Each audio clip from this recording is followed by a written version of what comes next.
Isang trooper ang binalak siyang barilin pero ginilitan ito ng leeg ni Karuta.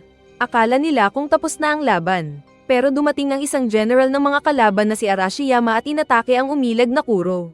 Pero mabilis ang malablade nitong mga kamay at chin-up-chop ang lalaki. Bago umalis ay hinamon siyang magpagaling at maglaban silang muli. Kaya agad namang nilapitan ni Kuro ang pinatay niyang sundalo kanina at hinigop ang dugo na parang tang orange juice. Anime Recaps Tagalog, mapapawaw ka sa sarap. Nax. Nagsimula ang series sa isang lalaking tumatakbo sa isang nasira na kabihasnan. Tapos nakakagulat dahil tumalon siya ng pagkataas-taas na inabot pa ang kayang malipad ng uwak sa himpapawid. Ito si Kuro na isang boss at mabilis ang kanyang pagtakbo dahil hinahabol siya ng mga samurai na nagbabaga ang mga mata. Diretso lang siya at ng kanyang pagtalon sa mataas na bangin. Habang nasa area ay pinatamaan siya ng maraming mga palaso. Ngunit hinawakan niya ang isa na ginamit para magtumbling at naiwasan ang iba pang palaso. Kaya ayos pa rin siyang nahulog at nakalapag sa lupa. Pero hindi pa siya ligtas dahil may mga samurai monsters na pala doon na naghihintay sa kanya kaya agad niyang ihinanda ang espada. Umatake siya at pinagtatabas ang mga ito na parang hindi mga samurai dahil madali lang silang natitigok. May isang binalak siyang mataga pero sinangga ito ni Kuro at nagpalakasan sila ng pagtulak. Patawa-tawa pa ang pangit pero nakailag ang bida na pumosisyon. Kaso ay bigla na lang siyang nanghina dahil sa power na hindi niya matukoy. Dumating ang kasama niyang si Benkei na iniligtas siya at hinampas ang kalaban na napaatras. Saka din ito nasunog at sumabog na kanilang ipinagtaka. Nakita nila ang logo sa armor ng kalaban at nalaman na hindi ito tao ng kapatid niyang nais siyang patayin. Pero sinabi ni Benkei na hindi lang nag-iisa ang nais pumatay sa kanya. Sinabi ni Kuro na kung puputulan ni Benkei ang ulo niya ay maliligtas siya. Matagal na daw silang lumalaban at sakto ang lugar na iyon kung sakali. Pero nagugulat si Benkei sa mga naririnig mula sa master. Natigil sila nang may makita na liwanag si Benkei na inakala nilang nanghahabol sa kanila. Pero dahil hindi ito gumagalaw ay naisip nilang may mga tao na nakatira doon na posibleng tulad nila na wanted. Dahil dumidilim na ay sinabi ni Benkei na makituloy sila dito. Pero siya ang magpapanggap na Kuro. Pumasok sila sa bahay na iyon at sumigaw para tawagin ang may bahay. Lumabas nga ang isang babae na nagtanong kung anong kailangan nila. Natigilan saglit ang dalawa pero nagpakilala si Benkei na mga monk sila at siya si Kuro. Ngunit biglang nanghina si Kuro na nahihilo at napaluhod. Nilapitan siya ng babae at hinawakan ang ulo at nalaman nitong may malubha daw siyang lagnat. Sinabi ni Benkei na ito ang alalay niya pero alam ng babae na si Kuro ang boss dahil mas pogi itong tignan. Sinabi ng babae na pwede silang patirahin doon kahit kailan nila gusto. Basta huwag na huwag silang sisilip sa kanyang kwarto dahil hindi ito kaaya-ayang tignan. Saka din nagpakilala ang babae na si Kuromitsu. Kinabukasan ay hindi pa rin maganda ang kalagayan ni Kuro. Kaya sinabi ni Benkei na pupunta ng bayan para bumili ng gamot kaya alagaan na muna ito ng babae. Habang naglalakad sa labas si Benkei ay sinamantala ni Kuromitsu ang paglapit kay Kuro. Hinawakan niya ang ulo nito at sinabing mas gusto niyang manatili ang bida doon. Saka din hinalikan ng lips ng medyo natatanggal ang lagnat na lalaki. Ito pala yung gamot ng lagnat. Kalaunan pa ay bumangon si Kuro na binati ng babae.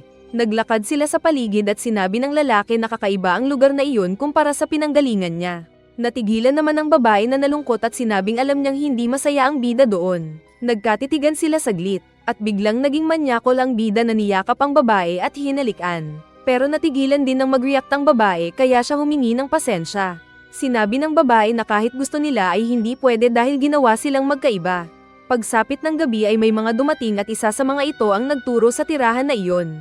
Narinig ito ng natutulog na bida na agad bumangon at naisip niyang hindi naman ito si Benkei. Ginamit niya ang pandinig at may narinig na kakaibang tunog na kanyang sinundan. Kaya naglakad siya ng tahimik sa mahaba na pasilyo. Nakalabas siya ng bahay at kumikidlat-kidlat pa ang paligid kaya horror ang dating. Naabot niya ang isang pinto na nakabukas ng kaunti.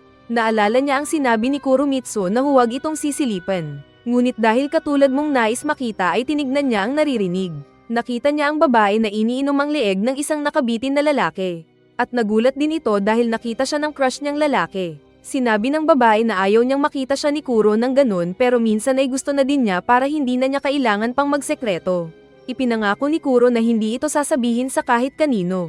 Walang ano-ano ay biglang may lalaki sa likod ni Kuromicho at kinatay ang babae na naputol pa ang kamay. Kaya nagulat ang bida na hindi rin nabantayan ng likod nang saksakin siya ng isa pang killer. At bagsak din siya. Nagpalipad ng umaapoy na mga palaso ang mga kalaban sa labas at sinunog ang bahay. Sa loob ay kitang-kita ng nakahigang bida ang katawan ni Kuromitsu. Sasaksakin sana ito ng isang nakabalute na samurai. Pero ang kamay ng samurai ang naputol dahil tinagpas pala ito ni Kuro na mabilis ang paggalaw. Nagalit ang isa pang samurai na umatake ng espada na sinalag ng bida at pinatay din ang kalaban. Sinubukan din siyang saksakin ulit ng asasin na nang saksak sa kanya pero tumalon siya at ito ang kanyang ginilitan sa leeg. Nataman siya ng palaso at nasaktan. Sinamantala ito ng isa pang nakapanyo ng Crusader at natusok ang bida na natamba at nagdugo. Akala niya kung panalo na siya. Ngunit paglingon ng killer ay nakatayo na sa likod niya si Kuromicho. Saka pinulot ang leeg ng killer na naging biktima at nagdugo dahil sa lakas ng pagpiga ni Kuromicho sa leeg niya. Samantala sa labas ay nag-uusap ang isang nakamaskara at ng mga kasama nito. Alam nilang immortal ang babaeng nakatira sa bahay na iyon dahil ilang daang taon na ang lumipas pero hindi ito tumatanda. Kapag nahuli nila ito ay malalaman nila ang sekreto ng pagiging immortal. Tapos kasama din pala sa mga naroon si Benkei na nakikinig lang. Kalaunan ay nagtaka si Kuro dahil naibalik ang naputol na kamay ng babae. Kaya ipinaliwanag ni Kuromitsu na kakaiba ang katawan niya na parehong maganda at pangit. Sinabi ni Kuro na anumang oras ay mamamatay na siya kaya iwan na siya ng babae at mag-survive. Pero seryosong nagtanong si Kuromitsu kung gusto ba siyang samahan ni Kuro habang panahon. Ipinakita si Izo na may pinatay na isang tanod sa gitna ng gabi. Sumugod ang isa pa na kanya ding tinalo. Dinuraan niya ang mata ng pangatlo saka din lang tinusok ang tiyan nito at namatay. Kinuha niya ang pouch ng isa sa mga ito at masayang may laman ito at may pangtoma na siya. Pero natigilan siya nang may mga dumating na nakailaw at agad na kinuha ang espada. Nakita ng dalawang dumating na isang babae at lalaki ang mga namatay kaya sila tumakbo. Pero hinabol sila ni Izo at pinugot muna ang lalaki. Saka din pinatay ang napasigaw na babae. May dumating na mga samurai kaya napatakbo si Izo palayo. Nakarating siya ng isang bahay sa gubat sa parehong tahanan ni Kuromicho. Nagsalita ang babae na kinagulat ni Izo at tinutukan ito ng espada. Saka sinabing pakainin siya ng babae. Kaya sinabi naman ni Kuromicho na pumasok ito. Nagluto ng pagkain ng babae para kay Izo kaya nagtaka si Izo kung bakit hindi natakot ang babae kahit duguan ng damit at espada niya. Habang kumakain ay inisip ni Izo na patayin si Kuromicho at kunin ang mga kayamanan nito. Sinabi ulit ng babae na huwag sisilip sa kwarto niya kahit anuman ang mangyari. Tapos nahilo si Izo dahil sa pampatulog sa pagkain nito. Kalaunan ay nagising siya at agad na kinuha ang espada. Saka din tahimik na sinilip ang kwarto ni Kuromicho na sinabing huwag nitong sisilipan. Nakita niyang may kausap ang babae sa loob. At ito ang putol na ulo ni Kuro. Sila rin pala yung magkasamang hinabol niya at pinugutan ng ulo at pinatay kanina. Kaya takot at tahimik na umatras si Izo. Pero tinignan siya ni Kuromicho na alam na palang naroon siya at wala na siyang takas. Samantala ay nakita ni Benkei ang sarili sa isang lugar na hindi niya alam. Kasama niya doon si Buako na nagtatanong ng pangalan niya. Sumagot si Benkei na siya si Benkei. Pero mina-mindset siya ni Buako na siya si Kuro. Alam niyang ang master niya si Kuro. Pero tinulak siya ni Buako para magsalamin sa tubig. At nakita naman niya ang mukha bilang si Kuro. Kaya naniwala nga siyang siya si Kuro. Nagtanong si Buako kung bakit gusto niya ang isang vampira na tulad ni Kuromitsu. At nasabi nito sa sarili na 9 love siya dito sa unang tingin pa lang. Nagtanong ulit si Buako kung paano na si Benkei. At sumagot ang lalaki na mas gusto niya si Kuromitsu kaysa kay Benkei. Nagtanong ulit si Buako kung anong pangalan niya. At sumagot siyang Kuro. Pero mali daw sabi ni Buako sabay gising kay Benkei na nakita ulit ang sarili. Tapos hindi na niya alam kung ano ang totoo. Kalaunan nang tapos na siyang mabaliw ay nagpakita ang dalawang nilalang na nagpakilalang mga overlords. Flashback noong nasa ilalim ng puno sina Kuro at Kuromitsu. Bago pa mamatay si Kuro ay kinagat siya ni Kuromitsu para gawin ang ritual. Naalala ni Kuromitsu na ganun ang ginawa sa kanya ng isang blondie na vampira noon sa tabing dagat. Sabay tusok-tusok pa syempre. At ito din ang ipinagawa ni Kuromitsu kay Kuro na inutusang sipsipin ang dugo niya para maging vampira din. Kaya nagtusok-tusok din ang bida. Nang matapos na ay naiiyak daw ang nakonsensya na Kuromitsu dahil inilagay sa peligro ang mahal na tao. Pero hindi daw magsisisi si Kuro. Biglang nakaramdam ng sakit si Kuro kaya napahawak ito sa ulo. Kaya sinabi ni Kuromitsu na panandalian lang ito. Pero may mga dumating na malaking samurai na inispada ang katawan ni Kuro kaya ito naitapon. Saka pa binuhat ang walang damit na Kuromitsu at ipinako ito sa malaking puno gamit ang espada na tinusok sa tiyan. Lumapit si Buako na sinabing hawak na niya ang solusyon para maging immortal. Tinanggal niya ang maskara at naipakita ang pangit na mukha. Saka din sinaktan si Kuromitsu gamit ang espada.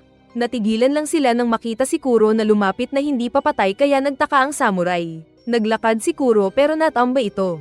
Nahihilo pala siya pero unti-unting naging clear ang paningin at nakita ang nakabitin sa puno na Kuromitsu. Kaya siya nagalit na sumigaw. At sa isang iglap ay binutis niya ang katawan ng malaking samurai na bagsak sa lupa.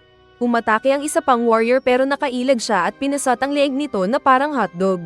Binalak pa siyang ma-slice ng isang assassin gamit ang double blade. Pero ito ang bumagsak sa lupa na nahati ang katawan. Pinagtatapunan naman siya ng isang ninja ng blade. Pero ibinalik niya ito sa ulo ng ninja na natigok at lumagapak din sa lupa.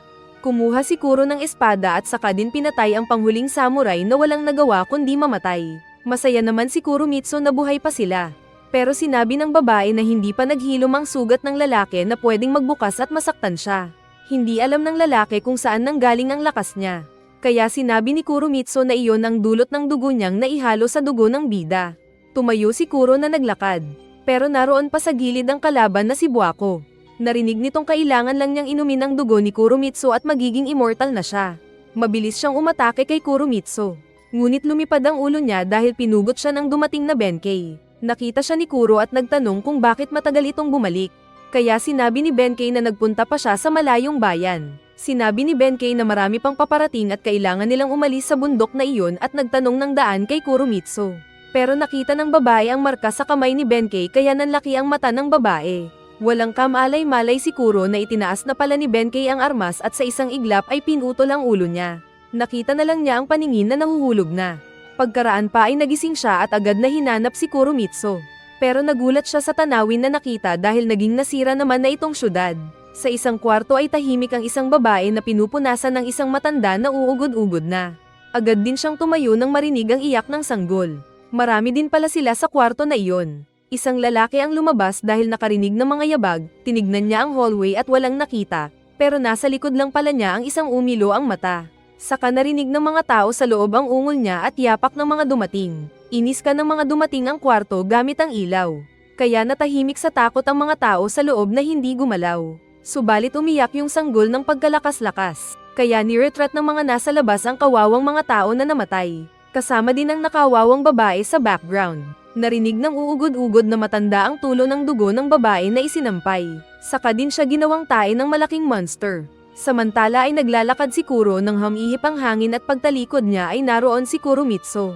Nilapitan niya ito pero wala palang naroon. Sa halip ay Kwago ang nasa taas ng puno. Pagsapit ng araw ay narating na niya ang nasira na syudad. Saka din naagaw ang atensyon niya sa lumipad na ibon. Sa isang kwarto sa city ay isang babae ang sinubukang diskartehan ng isang lalaki.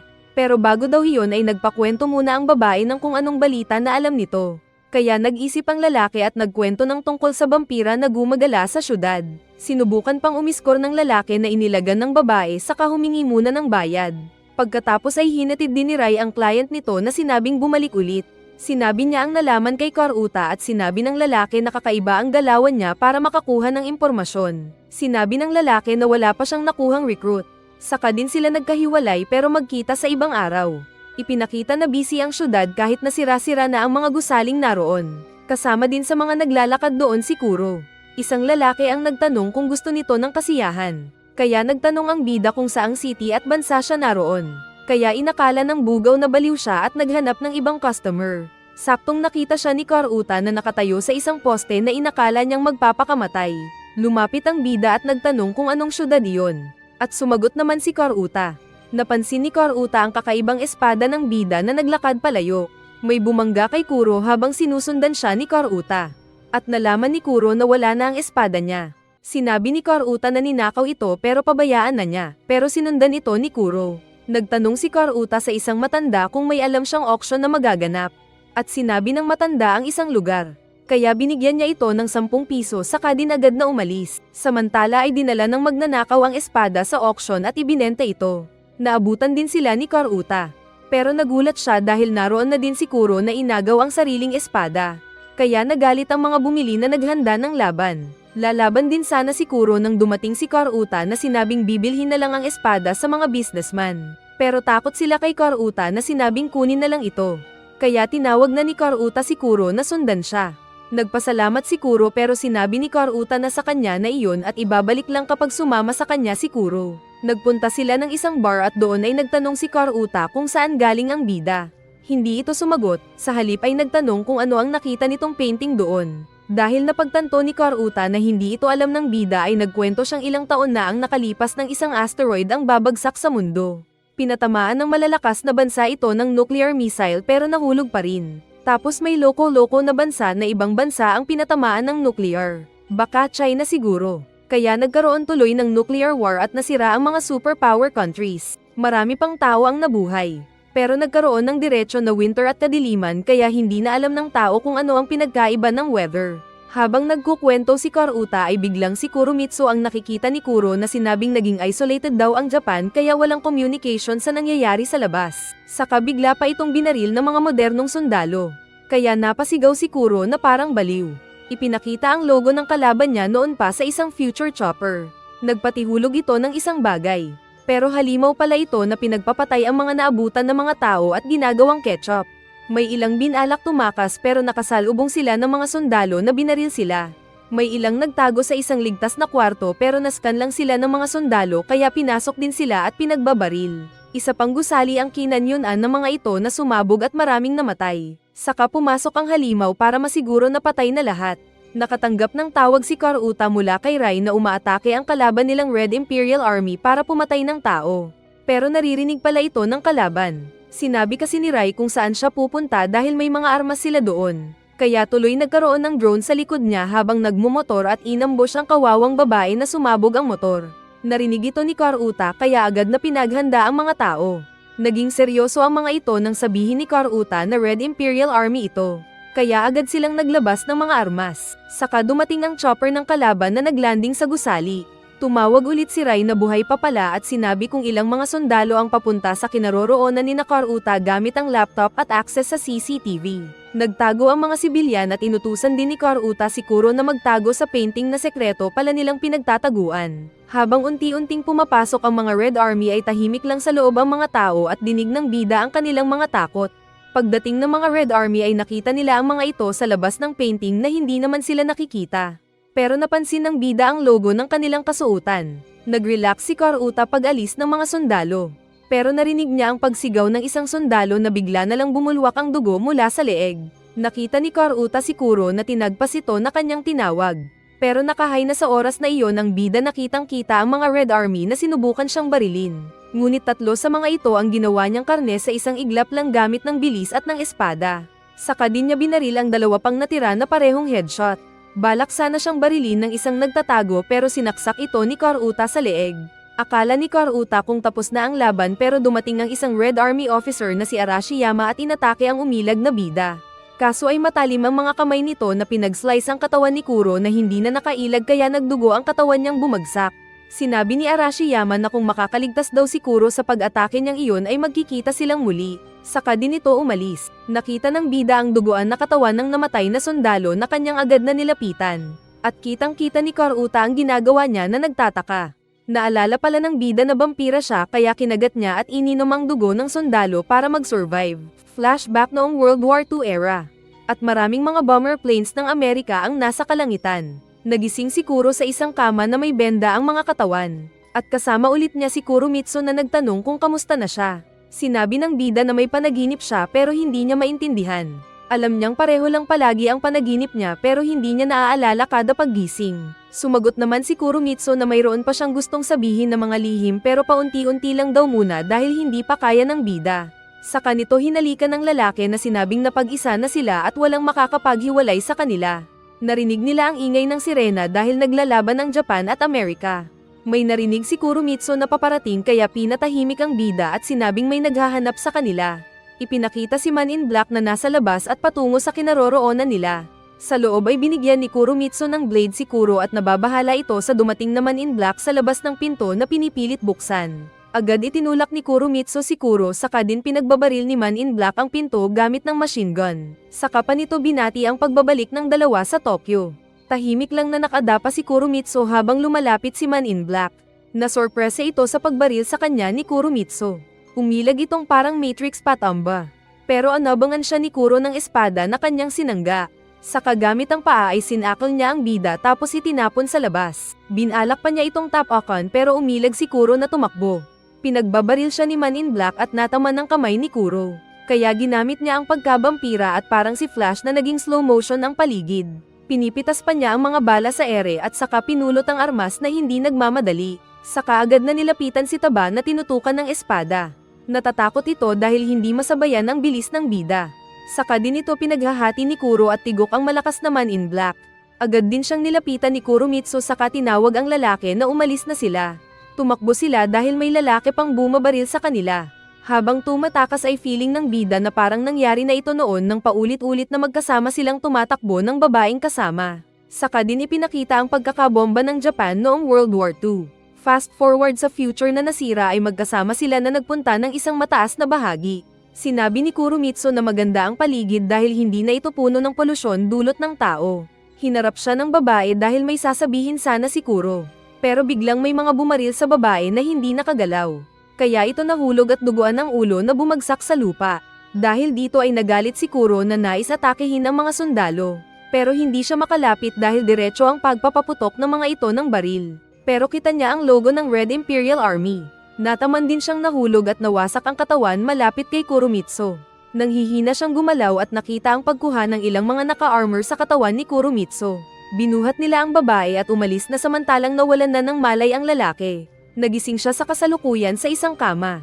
Pumasok si Rai na nagpakilalang kaibigan siya ni Karuta. Sinabi nitong may ilang experiment siyang ginawa sa lalaki. Ipinaalala ni Rai ang pagpatay ni Kuro sa mga sundalo ng Red Army. Saka sinabing dahil dito ay posibleng babalik pa ang mga ito at mas marami silang papatayin na tao. Sinubukan ng babae na hikayatin si Kuro na sumali sa Freedom Fighters. Ngunit walang salita na nagdamit si Kuro para sana umalis na. Pero dahil may electric trap ang doorknob ay agad siyang pinigilan ni Rai. Sinabi nitong magkwentuhan muna sila kaunti. Palingon-lingon si Kuro sa kwarto kaya nagtanong ang babae na nag-offer ng kape. Sinabi ng bida na may naalala siyang kasama din sa tulad ng ganon na kwarto. Sinabi ni Rai na baka dugo ang gustong inumin ni Kuro tulad ng ginawa niya kahapon. Kaya tumayo na si Kuro para umalis. Binanggit ni Rai ang pangalan ni Kuromitsu kaya natigil saglit ang bida. Pero nang muling inaya ng babae si Kuro na sumali sa kanila para malaman pa ang tungkol kay Kuromitsu, ay tuluyan ng lumabas ng pinto ang bida. Sinabi ni Rai na kung magbago ang isip niya ay hanapin lang ang isang butcher store sa ibinigay na direksyon. Kalaunan ay pumasok si Kuro sa isang butcher shop at napansin siya ng butcher. Sinabi niya ang password at nakilala siya nito na pinapasok. Sinalubong din siya ni Rai sa loob at masayang binati. Itinuro ni Rai ang pinto kung nasaan ang boss nila. Nasalubong nila si Kuon na tingin daw sa bida ay galing sa squatter. Tapos binalak pang kunin ni Kuon ang espada ni Kuro kaya muntik na silang maglaban. Inawat sila ni Rai na sinabi kay Kuon na kilala na ni Azana ang bida at hinayaang pumasok si Kuro. Binati naman siya ni Azana sa loob at nagpaliwanag na ang kalaban nilang Red Imperial Army ay nagsasaliksik sa kung paano maging immortal. Kaya marami na silang kanidnap na mga tao para sa experiment nila. Sinabi ni Azana na kung makikasama si Kuro na lumaban para sa kanilang ipinaglalaban ay gagawa ng paraan si Azana para makita si Kuromitsu. Kaya sumama nga ang bida sa long hair na boss. Nagulat si Rai at Karuta dahil ipinapakita ng boss nila ang nakatago sa ilalim na hindi pa nila alam ang laman. Pumasok ng isang pinto si Kuro at Azana. At pagkakita ng bida sa isang bato ay napasigaw siya ng malakas dahil naalala niya noong mahulog doon ang katawan ni Kuromitsu 20 years ago. Sinabi ng boss na kinuha ng Red Imperial Army ang katawan ni Kuromitsu noon. Ngunit sinabi ni Kuro na hindi siya tanga at uto-uto. Dahil naalala nito ang nangyari noon na si Azana mismo ang pumulot sa katawan ni Kuromitsu. Kaya napangiti si Azana at sinabing siya nga ang tunay na Kuro. May sasabihin pa sana si Azana pero hinawakan na ni Kuro ang espada na sinabing hindi na siya maniniwala sa kahit anong sasabihin nito. Nagsalita bigla si Kuon na naroon na at tinutukan siya ng baril. Sinabi nitong papatayin si Kuro kapag hindi nakinig sa kanila. Mabilis na nilapitan ni Kuro si Kuon na sumangga ng baril nito at nagpaputok. Pero kaagad din silang hinawakan ni Azana na pinatigil at sinabing itago ni Kuro ang espada at makakausap nito si Kuromitsu. Sinigawan din niya si Karuta na alam niyang nakikinig doon at inutusan itong samahan si Kuro sa isa pa nilang kasama. Kaya napangiti na lang si Karuta. Samantala sa isang tower ay busy sa loob si Hasegawa sa mga eksperimento nito. May ilang mga tao na nakabitin at mga malnourished ang mga ito. Dinadala ng conveyor machine ng isang tao na hindi makapalag. Sinaksakan nila ito ng injection ng isang klase ng dugo. Kaya nagkaugat-ugat ang katawan niya. Pero pumutok ito dahil mahinang nilalang daw. Saka din lang itinapon ni Hasegawa na parang wala lang. Saka kumuha ulit ng isa pa. Kasama din pala niya doon si Arashiyama na tahimik lang na nanunood. At isa pa ulit na failure test ang itinapon ni Hasegawa sa isang basurahan. Layunin daw ni Hasegawa na mapalitan ang lahi ng mga tao na mahina at mapalitan ito ng mga bagong lahi na malalakas. Kaya kinakailangan nilang gawin ito at marami pang mga lab rats na tao ang paulit-ulit lang na failure test at itinapon. Ang dugo pala ni Kuromitsu ang ini-inject nila sa mga tao na naroon. At dahil nauubos na ulit ang mga lab rats ni Hasegawa ay inutusan nito si Arashiyama na mag-kidnap pa ng mga tao o di kaya ay dagdag ang dugo ni Kuromitsu. Kung hindi daw ito magagawa ni Arashiyama ay tigok din siya kapag nagkataon. Hinamon ni Arashiyama si Kuromitsu na isang pagong na tao. Lumapit si Kuromitsu at sisimulan sana ang away pero pinigilan siya ni Keijo. Sinabi ng babae na wala namang silbing nilalang ang kaharap nito kaya huwag sayangin ang lakas. Kaya nakinig naman daw ang pagong na sinabing swerte pa rin ni Arashiyama saka umalis. Nag-report naman si Hasegawa sa boss na kapag muling nagkamali si Arashiyama sa misyon ay papatayin na ito. Sinabi ng boss na matagal ng panahon na inaasam nito ang immortality kaya dapat sa panahon na iyon ay makukuha na ito. Ipinakita ulit ang flashback ni Nakuro at Kuromitsu nang magkasama silang nag-date sa gubat. Nagkahalikan sila. Saka tahimik na hinintay ang paglubog ng araw. Saka din nakita ang nagliwanag na taniman ng nagliliwanag na bulaklak. Nagkahalikan sila. Sinamahan ni Rai si Kuro at kinatagpo nila si Karuta. Sinabi ni Karuta na bago nila puntahan ang kinaroroonan ni Kuromitsu ay hahawakan niya ang espada na kanyang dinala. Saka din lalagyan ng takip ng mata si Kuro para hindi nito malaman ang pupuntahan nila. Kaya nakapiring nga ang mata ng bida sa kanilang paglalakbay sakay ng pogi ang itsura na jeep. Habang naglalakad ay sinabi ni Karuta na huwag gagawa ng masama si Kuro para hindi niya ito barilin. Pinapasok ni Karuta si Kuro sa isang kwarto at sinabing pwede na niyang tanggalin ang piring at maghintay lang saglit. Nagtanong si Rai kay Azana kung bakit hinayaan nilang puntahan ni Kuro si Kuromitsu.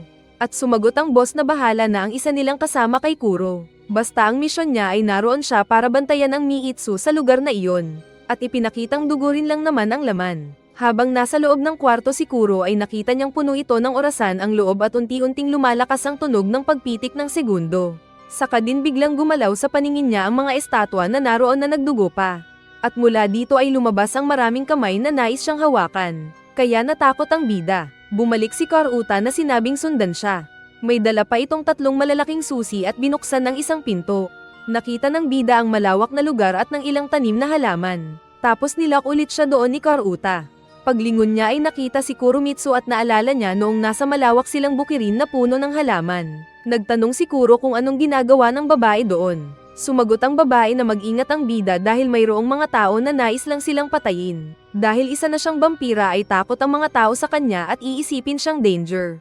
Lahat din ng mga nakikita niya doon ay hindi totoo at pawang imahinasyon lamang. Magkikita din daw sila balang araw saka naglakad na palayo ang babae. Lumakas ang hangin sa kanyang imahinasyon pero narinig niya ang pagkasa ng baril ni Koon na binaril siya pero parang touch the body lang na umiwas siya ng 2 beses. Umikot ang long hair na lumapit pa sa pagbaril pero iniwas-iwasan pa rin niya.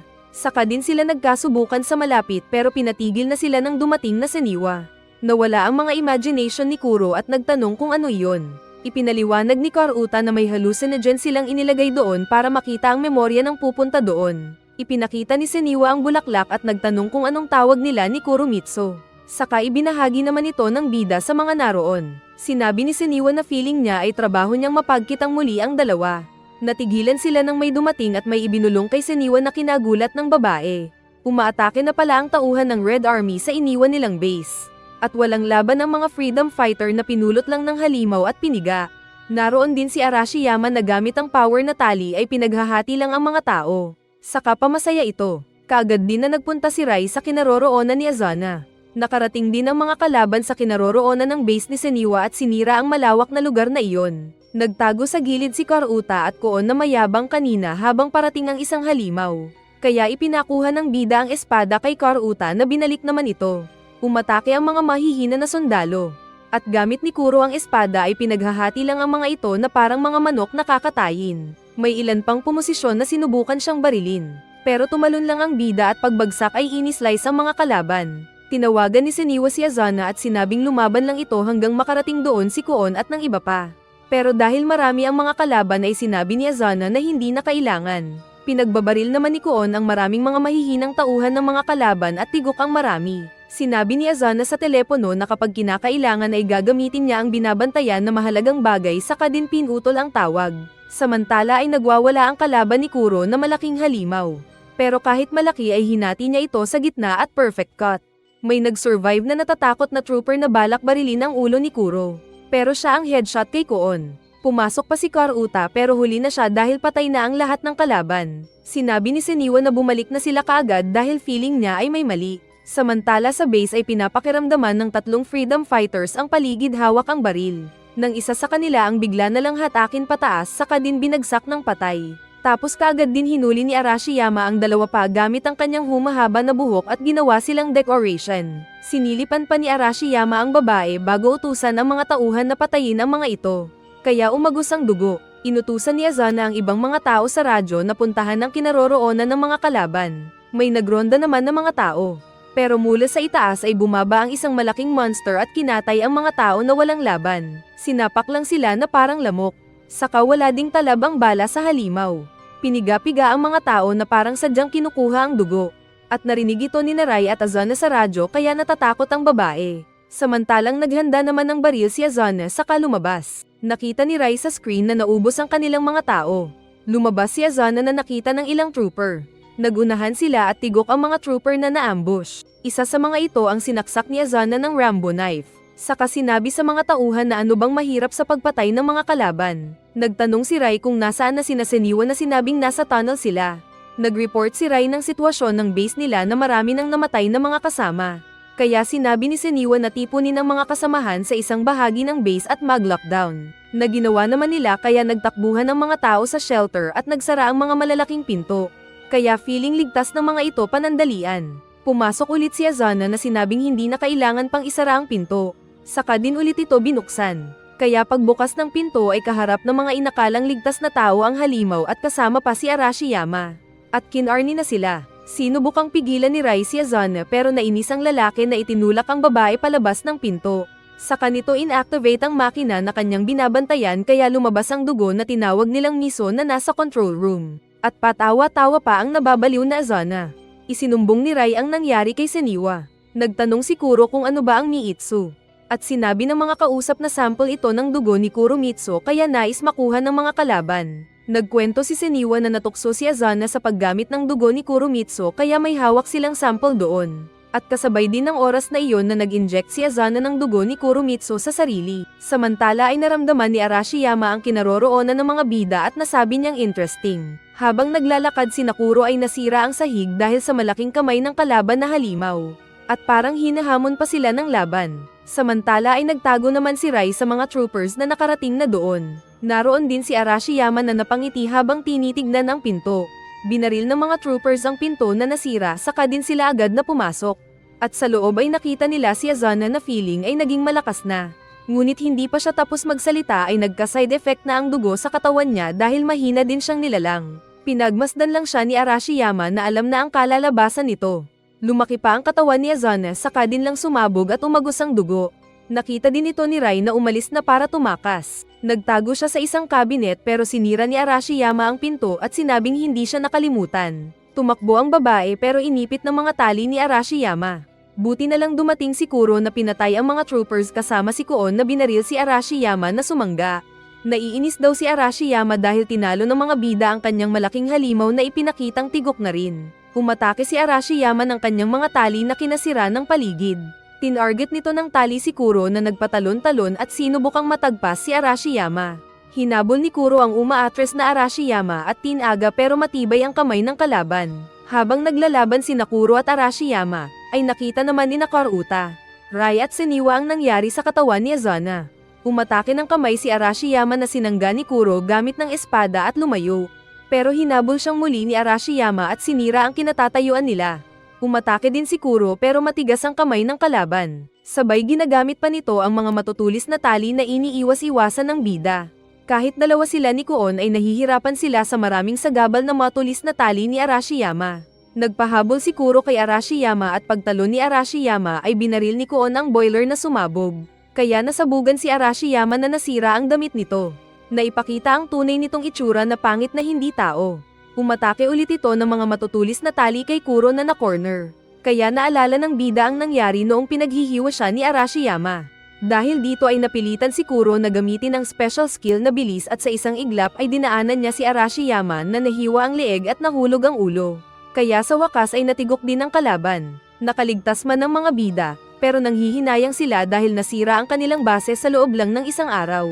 At sinabi ni Senniwa na ang next mission nila ay puntahan si Kuromitsu at malalaman nila ang sagot sa kanilang tanong. Sa pagpapatuloy ng ating series ay sumakay ang mga bida ng jeep at binagtas ang luma at sira na kalsada pero gumagana. Pinatalon pa ito ni Karuta kaya tumalbog ang puwet ng nagalit na si Rai. Saka din sila nakarating sa isa pang gusali at nagpahinga ng kaunti. Doon ay naikwento ni Senniwa ang tungkol kay Kuromitsu na dinala nila sa maliit na bayan ng Kagura para hindi matunton ng Red Imperial Army. Naroon din daw si Tonba na siyang gumawa sa pinagtaguan nilang painting noon. Nagtanong si Kuro kung nakita na ni Koon si Kuromitsu. Pero sumagot itong hindi pa. Si Senniwa lang daw ang nakakita kay Kuromitsu.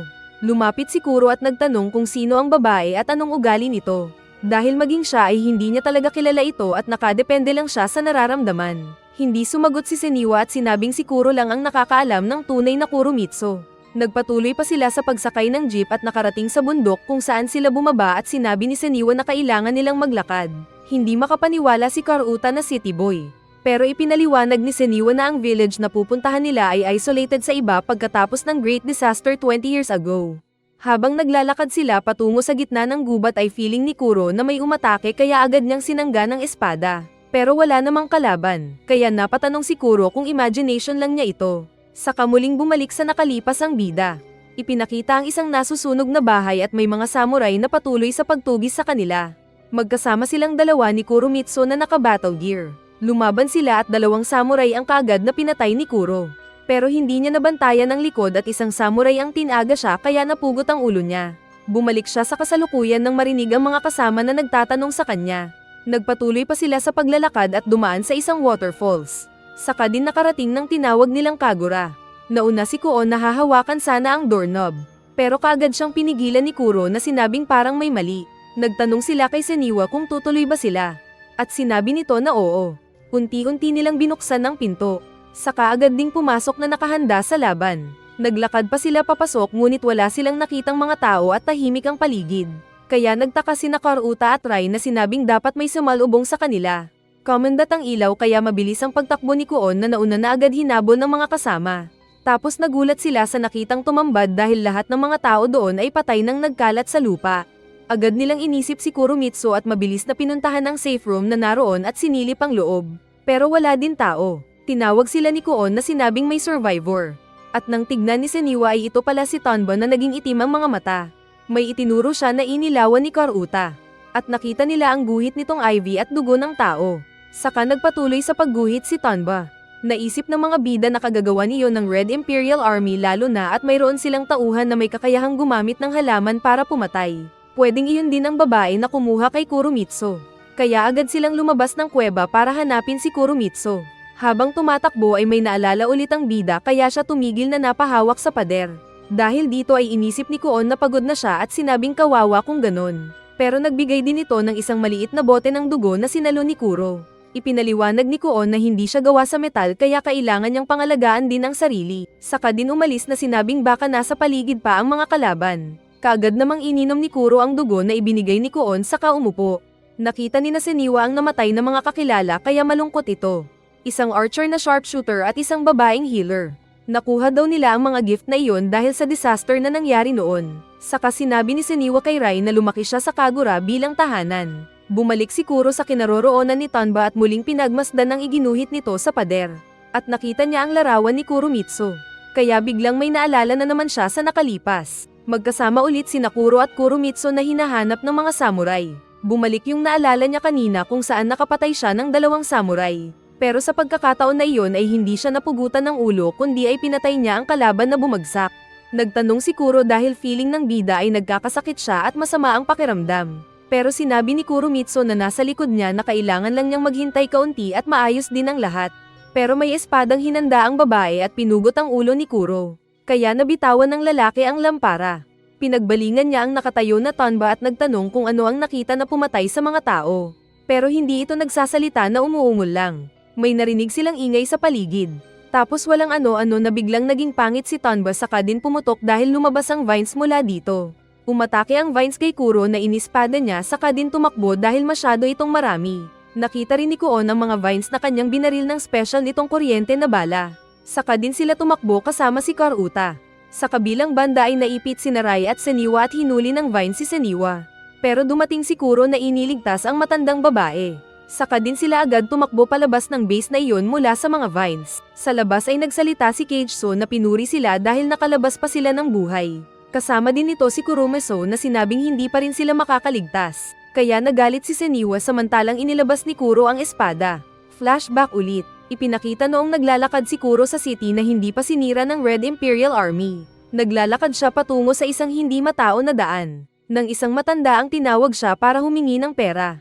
Nakasakay ito sa isang kakaibang wheelchair na sinabi niyang gano'n na siya nabuhay. Hindi daw kasi siya makapagtrabaho ng normal kaya gano'n ang diskarte niya. Kapalit ng pera na ibibigay ni Kuro ay may sasabihin itong mahalagang bagay sa bida. Nagbigay ng isang coin si Kuro na ikinasaya ng matanda. Saka din ito sinabi ang nakikita sa vision na may sumusunod kay Kuro na dalawang nilalang. Ang isa daw ay katulad niyang mutated ang katawan at mag-ingat daw siya sa pakikipaglaban dito dahil may power ang kanyang shell. Tapos ang isa naman ay magandang babae na delikado din. Humingi pa ng tulong ang matanda na binuksan ang lalagyan ng basura sa wheelchair. Pupulutin sana ni Kuro ang basura pero naamoy niyang tay ang laman nito. Ipinaliwanag ng matanda na karugtong ng katawan niya ang wheelchair at automatic daw na yung mga ebak niya ay naisil na sa plastic na iyon. Pero problema kasi niyang itapon ito dahil sa kanyang kalagayan. Dahil nakatulong naman ang mga sinabi ng matanda ay kinuha pa rin ng bida ang plastic bag na lagayan ng tae na mas malaki at mabigat pa sa Christmas gift ng kapitbahay mo. Maingat at dahan-dahan niya itong binubuhat habang palapit sa ilog. Na para bagang bomba na sasabog kapag nagkamali siya ng kaunti. Nang nasa posisyon na siya ay nabuksan ng kaunti ang bag at nagpawis na muntik ng maabutan ng kamay niya. Itinapon niya itong parang nag-discuss through at lumipad ang tae sa himpapawid na nahulog sa ilog. Samantalang pamatak ang pawis ng tae patungo kay Kuro ngunit mabilis na umilag ang bida para huwag maging amoy tae. Dahil sa favor na ginawa ni Kuro ay nagpasalamat ang matanda at sinabing magtanong si Kuro sa kanya at sasagutin niya ito ng walang bayad. Kaya nagtanong ang bida kung saan makikita yung meat shop na sinabi ni Rai noon na puntahan niya. Hindi agad sumagot ang matanda dahil nag-warning pa ito na kung pupunta si Kuro doon ay iyon na ang magiging kapalaran niya. Kapag nagpunta daw siya doon ay mamamatay ang lahat ng mga tao na mahalaga sa kanya at magsisisi lang siya sa huli. Ngunit nagising siya ulit sa pag-imagine ng marinig ang sumigaw na kasama. Ipinakitang nasa ilalim pala ng hypnosis ni Kurume-so ang bida tapos sinasabi pa nitong hindi niya kailangan makinig sa kasama. At ibinulong sa tenga na ito ang master ng tae niya. Binaril ni Kuon si Kurume-so na nagtumbling palayo. Kaya nakabalik sa sarili ang bida. Agad na sinabi ni Kuon kay Kuro na nasa danger si Seniwa. At ipinakita nga ang babae na natusok na ng mga vines ni Kage-so na nakabitin sa ere. Kaagad na pinuntahan ni Kuro ang kinaroroonan ni Seniwa. Pero huli na siya dahil natusok na ito ng mga baging ni Kage-so. Paglingon ni Kuro ay katabi na niya si Kage-so.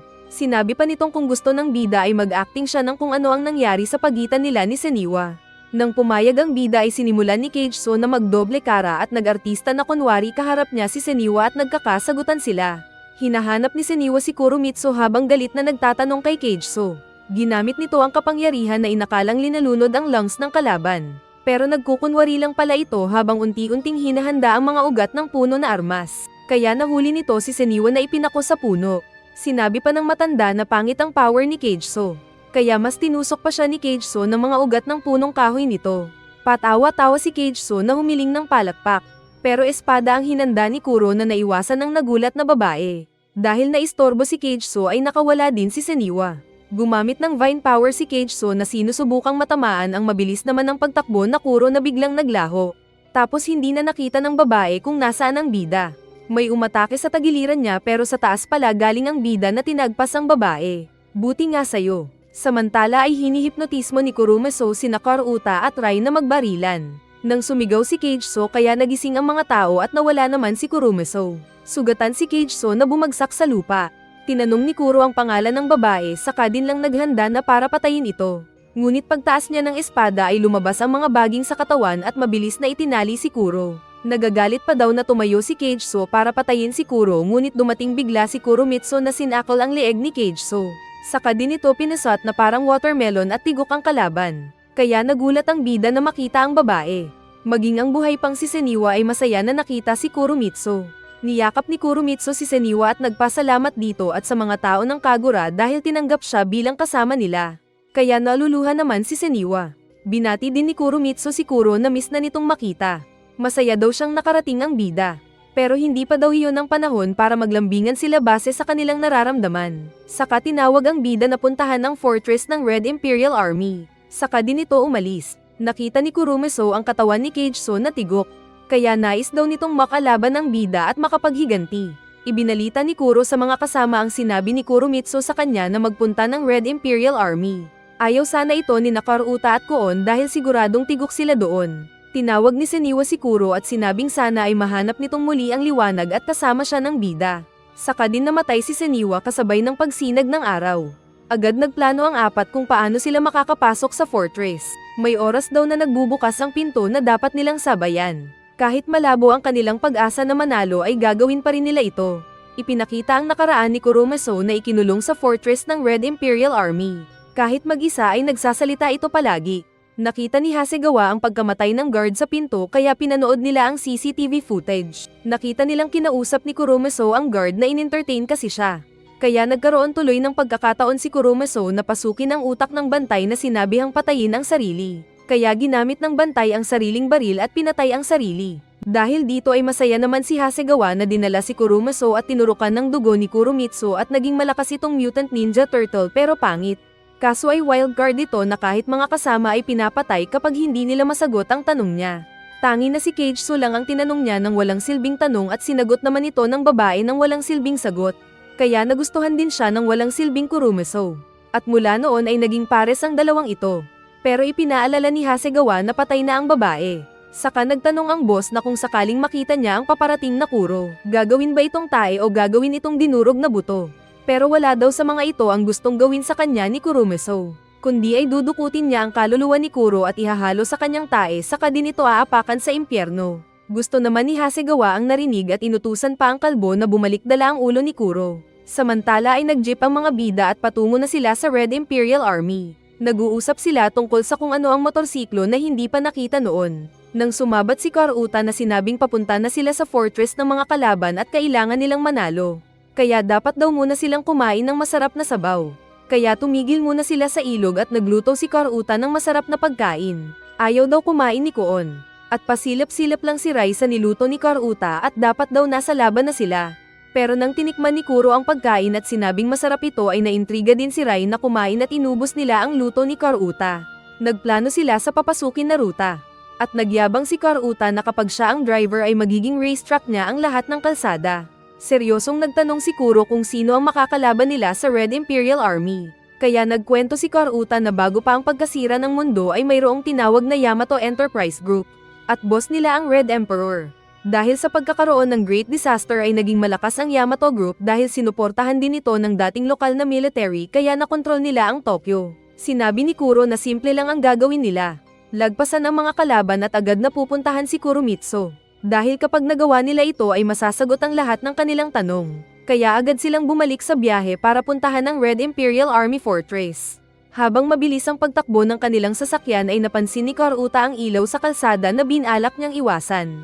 Pero nakita pa rin sila ng mga drones na nakaabang na pala sa pagdating nila.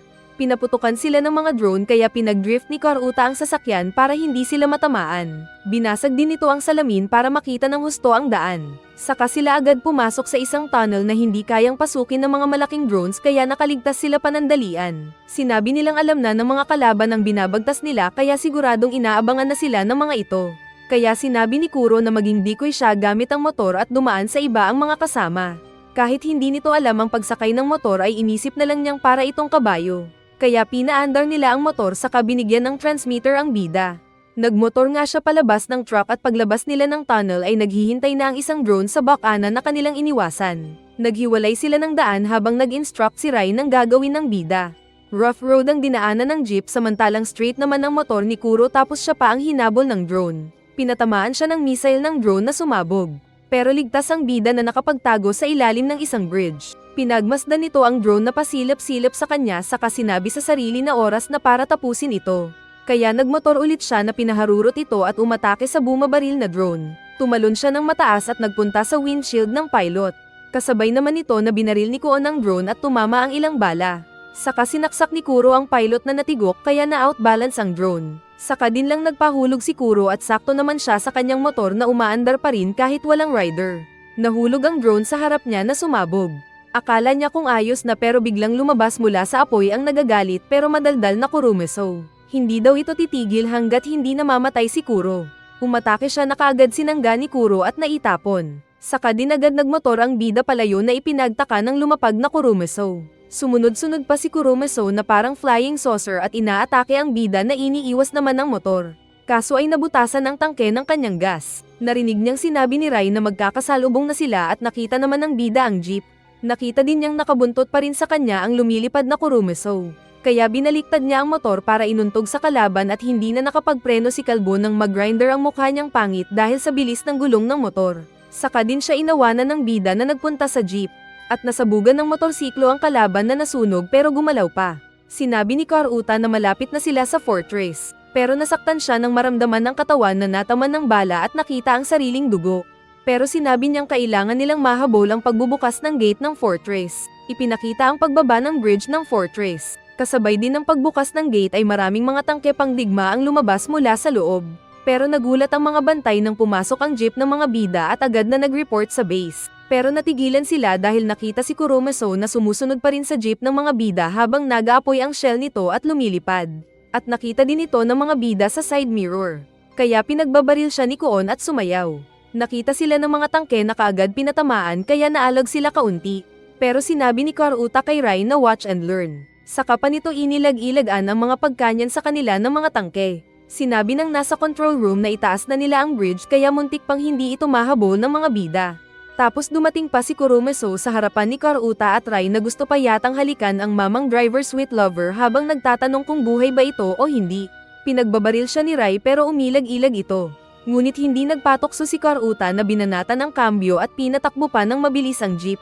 Kaya nahulog si Kurumeso sa loob diretso sa labas. Dahil nagtutupi ang bridge ay nahuhulog din ang mga tangke na natrap doon tapos binangga ang jeep nila. Pero kahit nanghihina si Karuta ay naging mamang driver fast racer naman siya ngayon at pinatalo ng jeep sa ere. Nagkandarambola sila sa loob saka din bumangga ang jeep sa nabutas na pader at nagskid pa ito ng nakaside.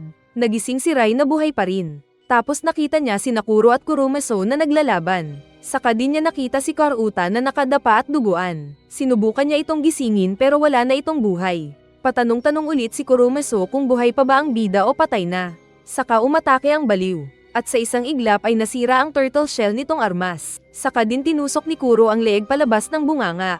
Kaya tigok ang kalaban na sira ulo na red din pala ang dugo. Naglakad pareho si Rai at Kuro papasok sa pasilyo tapos nakita nila si Kuon na nasa dulo. Naramdaman ng bida na hindi umiikot ang hangin doon. Biglang nag-ilaw ang digital na sahig at naglabas ng nakakabingi na tunog ang kwarto na iyon na kinasaktan ng pandinig ng dalawa. Umalis si Kuon sakay ng elevator. Saka din lumabas ang mukha ni Hasegawa na binati ang pagdating ng mga bida. Sinabi ni Hasegawa na kilala na nito si Kuro ng napakatagal na panahon. At masaya itong nakarating din siya doon na feeling niya ay kanyang long lost love. Hindi naman daw kailangan na patayin niya ang mga pinatay na kalaban dahil dadalhin din naman siya doon ni Kuon. Labis ang ramdam na sakit ng dalawa dahil mas pinalakas pa ni Hasegawa ang tunog ng kwarto na iyon. Saka pa ito tumatawa na parang panalo na. Flashback ulit ng panahon na nag-snow na ang mundo at magkasama pa rin si Nakuro at Kurumitsu. Nagtatago sila habang papalapit ang grupo ng ilang sundalo. Walang ano-ano ay nasa tabi na nila si Kuro na pinatay ang isa. Saka din isinunod ang dalawa pa. At panghuli ang cameraman na sa puntong ito ay natigok. May sniper na binaril pa ang dibdib ni Kuro na nasaktan. Pero bago siya matamba ay ginawa niyang sibat ang espada at tigok ang kalaban. Saka din nawalan ng malay si Kuro. Nagising siya nang makarinig ng ingay. Isang patay na perpekto ang abs ang hinihila sa yelo. At nakita ng bida na si Kurumitsu pala ang nanghihila dito habang hawak ang ulo at may bahid ng dugo ang mga lips ng babae. At hindi nito sumagot sa tanong ng bida kung anong ginagawa niya. Nagising ang bida na nakaupo sa isang upuan pero nakatali siya. Saka din ipinapanood sa kanya ang screen ng nangyari kanina nang pumatay siya ng mga sundalo. Dumating si Hasegawa na nagtanong kung anong masasabi ng bida sa napanood. Inakala ng bida kung panaginip niya ito. Ngunit sinabi ni Hasegawa na hindi ito panaginip. Ito daw ang ginawa ni Kuro na natatangi na na-record ng camera 20 years ago. Naging popular daw ang pag-record ng mga sundalo sa kanilang mga pinapatay para maging entertainment kalaunan. Kaya kasama sa nakunan nila ang pagpatay ni Kuro na napanood niya kanina. Naiintindihan na daw ni Hasegawa na walang gaanong memorya ang bida dahil sa estado niyang hindi tumatanda pero side effect ang pagiging ulyanin. Sinabi ni Hasegawa na mas kilala pa siguro nila ang bida kaysa kay Kuro na nakalimutan at hindi gaanong kilala ang sarili. May ipinakita itong tao sa screen na nagngangalang hero na sundalo nila 20 years ago. Inutusan nila itong hanapin sina Kuro at ni Kuromitsu pero hindi na ito nakabalik. Ipinakita ni Hasegawa ang fingerprint ni Hiro at ng kanyang fingerprint sa malaking screen. Saka din ito pinagmatch at nalaman nilang iisa lang ang dalawa. Pero ang ipinagtaka nila ay iba ang fingerprint na nakuha nila sa armas na itinapon ni Kuro noong pinatay ang isang sundalo. Kaya sinabi ni Hasegawa na ng araw na iyon ay magkaiba pa sina Kuro at Hiro. Pero ngayon ay iisa ang kanilang fingerprints. Ibig lang sabihin na yung katawan ni Hiro ang katawan niya ngayon. At ibig ding sabihin na kada nagpapalit ng katawan si Kuro ay iyon ang katawan na tinitikman ni Kuromitsu. Pero ang hindi pa rin masagot ni Hasegawa ay ang nasa dugo niya na may trace ng nabuhay ng libo-libong taon. At ang makakasagot lang daw ay si Kuro mismo na tinanong ni Hasegawa. Hindi man alam ni Kuro pero halimaw daw siya ayon kay Hasegawa. Ipinaliwanag nitong kada 100 taon kapag nagiging matanda na ang katawan niya ay pinapalitan niya ito. Kaya nag-flashback ang mga nasa isip ng bida na napugot siya at yung mga pugot na katawan. Pero kada magpapalit siya ng katawan ay nawawala ang memorya niya sa mga nakaraan. At kawawang nilalang daw siya ayon kay Hasegawa.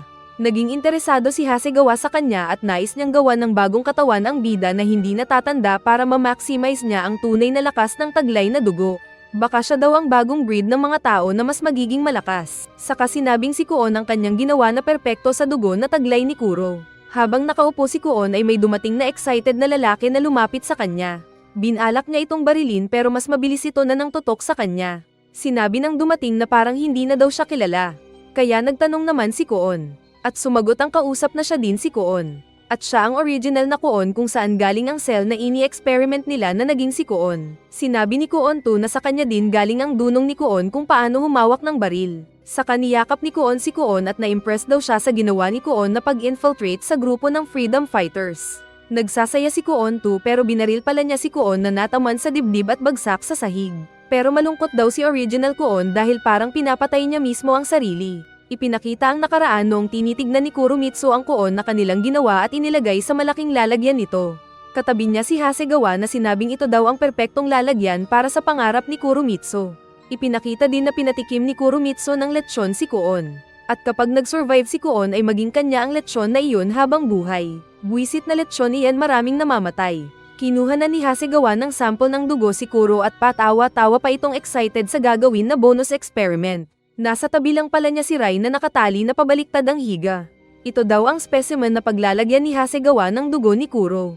Kaya natatakot naman ang babae habang tinitignan ng pangtusok na itutusok sa kanya. Hindi payag ang bida na matusok si Rai ng kanyang dugo na sinubukang magpumiglas. Napaungol ang babae nang tusukin ni Hasegawa ang legs niya. Pero bago pa maipasok ng lubos ang mainit na likido ay nakatakas ang bida sa pagkakatali at mabilis na sinuntok ang mad scientist. Kaya nabasag din ang injection na pantusok ng doktor. Samantala ay aalis na sana si original Kuon nang mapalingon dahil bumangon ulit si Kuon II na masama ang titig. Sumigaw si Kuon II na binaril ng mga sundalo pero buong bilis nitong tinakel si Kuon I. Saka din ginawang pangsangga at nabaril ng mga kasamahan ding sundalo. Tapos headshot lahat ng mga sundalo kay Kuon II. Balik sa laboratory ay agad namang sinaksakan ni Hasegawa ang sarili ng mga pampalakas niyang naihanda doon. Galit niyang sinabi na paparusahan si Kuro dahil sa pagsuntok sa kanya. Saka din ito biglang naging halimaw na berserk na sumigaw na mag-like na kayo kung ayaw niyong puntahan ko kayo mamayang gabi. Tumalon si Hasegawa pangit at may neurotoxin na ibinuhos sa mukha ni Kuro. Saka patawa-tawa pa ang kalaban na sinabing siya ang magiging boss ng scientist sa buong mundo. Tinusok nito ang leeg ni Kuro mula sa likod. At mas nasaktan ng bida nang hinugot niya ang pangtusok. Tapos nauntog pa siya at bumulwak ang dugo sa leeg. Nahihirapan sa pagdalaw ang bida nang magsalita si Rai sa gamit niyang device sa tenga niya. Sinabi ng babae na huwag siyang gumalaw para maisip ni Hasegawa na epekto ito ng toxin niya. Saka sinabi kung anong direksyon magmumula ang doktor. Nakinig si Kuro na sekretong kinuha ang injection na naikalat at sinabayan ng pag-atake ni Hasegawa. Sinaksak niya ng karayom ang kalaban na nasaktan. Nang muli itong aatake ay sinabi ulit ni Rai ang direksyon kaya sinalubong ito ng sipa. Nakailag pa ng 2 beses si Kuro sa pag-atake ni Hasegawa at nasipa ang kalaban na nauntog. Pero nahulog si Kuro sa butas na naroon. Nagtanong si Rai kung ayos lang ang bida at sinabi ng lalaki na okay lang siya. Hinahanap ng nakabakaka pa rin na Rai kung nasaan na si Hasegawa. Tapos nagyat siya nang lumabas ito sa baba kaya tawagin natin na ang halimaw sa baba. Buti nakapekpek shorts ang babae. Napangiti si Hasegawa na napagtantong si Rai pala ang salarin kaya siya natatalo. Aksidente niyang natusok ang makina kaya natanggal ang pagkakatali ni Rai na tumakas. Nakabitin ang babae ngunit matitigok din kapag nahulog sa baba. Nahulog siya pero nagawa pa ring nakahawak. Kaso ay nahanap siya ni Hasegawa na tinusok patalikod gamit ng matutulis nitong pangtusok. Kaya kawawa ang babae na napaaray ko po. Tinusok siya sa dibdib, sa legs at sa isang braso tapos hawak pa nito ang kamay ng babae na hindi makapalag.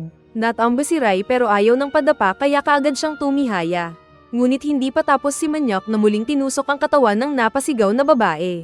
Saka pa ito pinag-aapakan para mas lalong humiyaw ang babae. Tinusok niya ang dalawang kamay at dalawang paa ng babae. Habang inaapakan ng paa nito ang dibdib ng kawawang chicks. Dinig naman ni Kuro ang lakas ng pagsigaw ng babae kaya pinilit niyang makaahon mula sa pagkakahulog. Inaapak-apakan pang lalo ni Hasegawa ang dibdib ng babae na mas napasigaw na ikinasaya ng pangit na hindi na naririnig ang paligid.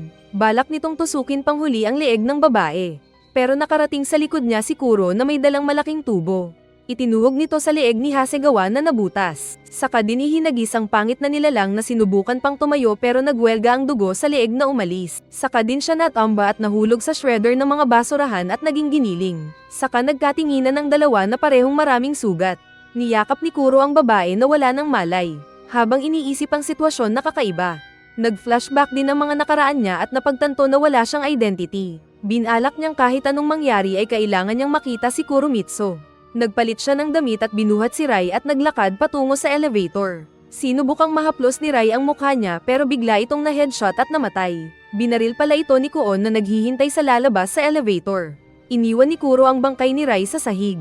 Samantalang parang baliw naman si Kuon na pinagbabaril ang mga salamin na naroon at pinagbabasag ito ng slow motion. Nang malapitan nito ang katawan ni Rai ay sinipa niya ito na nahulog at nauntog sa labas na kinagulat ni Kuro. Yumukod si Kuon na iniwan ng baril at sinabing ginawa ang lahat ng utos ni Kuromitsu sa kanya pati na ang pag-aantay kay Kuro at pagdadala doon. Tumayo ito na inilabas ang espada at sinabing dalawa na lang sila ni Kuro na natira.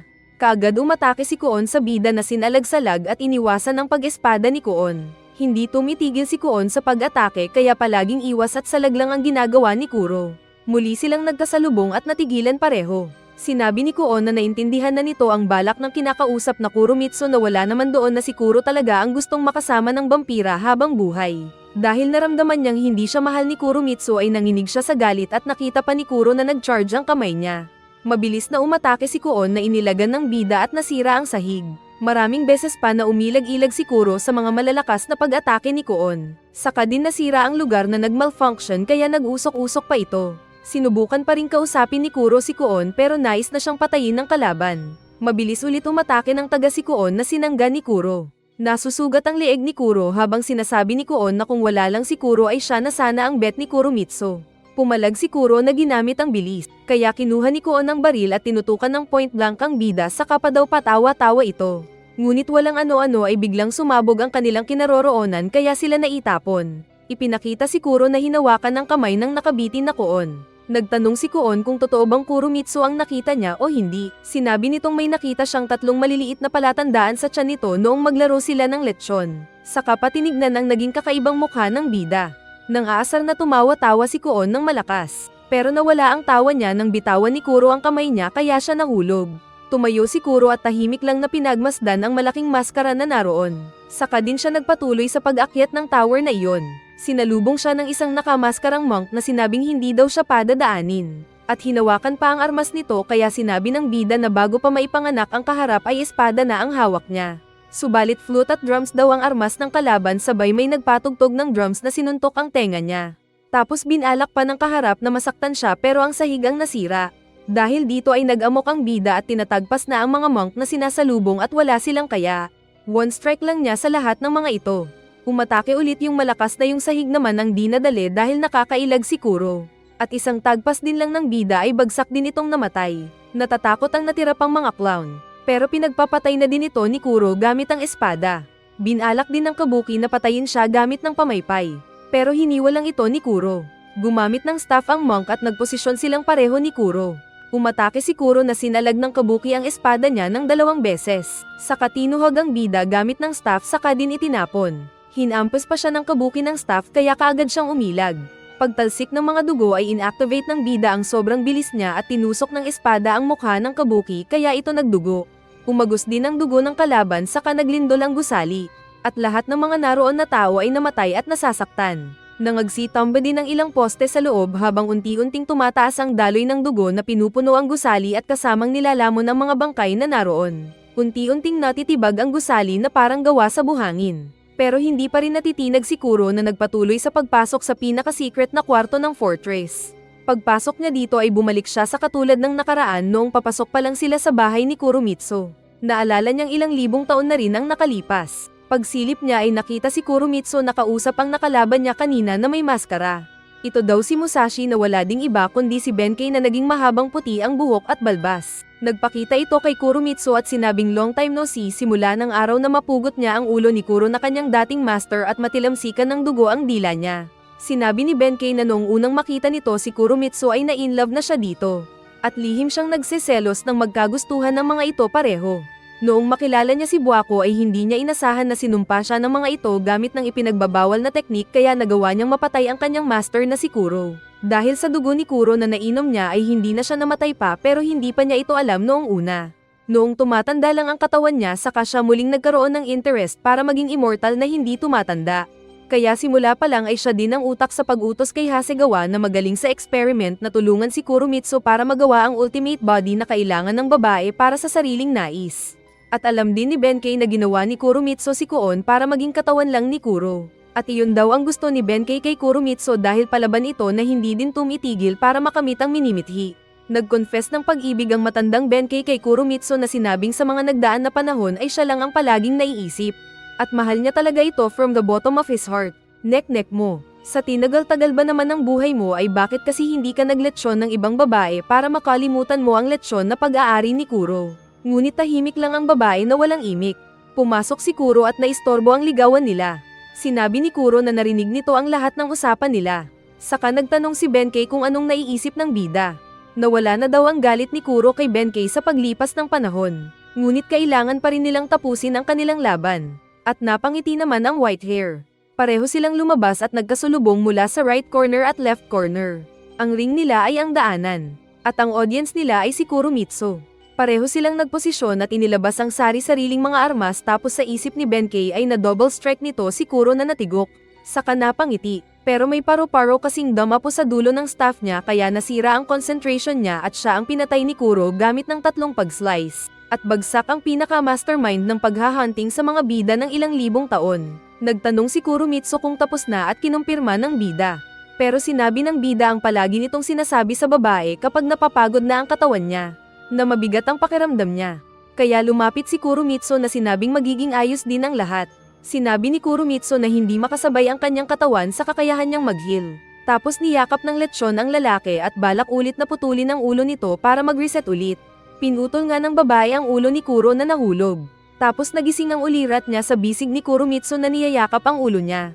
Kapag ulo lang siya ay naalala daw niya ang nakalipas. At hiniling sa babae na palayain na siya. Subalit sinabi ng babae na kung wala si Kuro na naghahanap sa kanya kada nagkakaroon nito ng bagong katawan, ay magiging walang silbi ang buhay nito. Saka sinabi sa lalaki na pupunta sila sa hangganan ng panahon. Kaya nagising ulit ang bida sa parehong lugar na walang matandaan. Naglakad siya ulit at paglabas ay nakita ang futurist at naman nakabihasnan. Mayroon ding version doon si Narai at Karuta na magkasama ulit. Maging si Azana na inaaya siyang muli na sumali. At naulit lang ang pangyayari sa buhay niya sa katatapos natin na saksihan na parehong mga characters pero nag-iba lang ng itsura. At palaging si Kuromitsu ang pinag-iikutan ng buhay ng kawawang Kuro.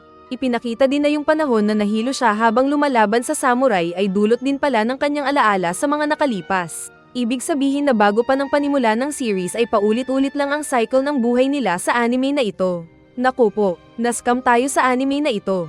Hihihi. Kaya ang magandang balita, maswerte tayo dahil mayroon tayong Jesus Christ na tagapagligtas at diretso tayo sa langit pagkatapos sa mundong ito. Hindi katulad ng karakter natin na nakulong sa cycle ng kawawa niyang buhay. Kung gusto mo pa ay marami pa tayong mga videos na available sa ating YouTube channel. Mag-click ka lang ng isa dahil lahat yan ay maganda.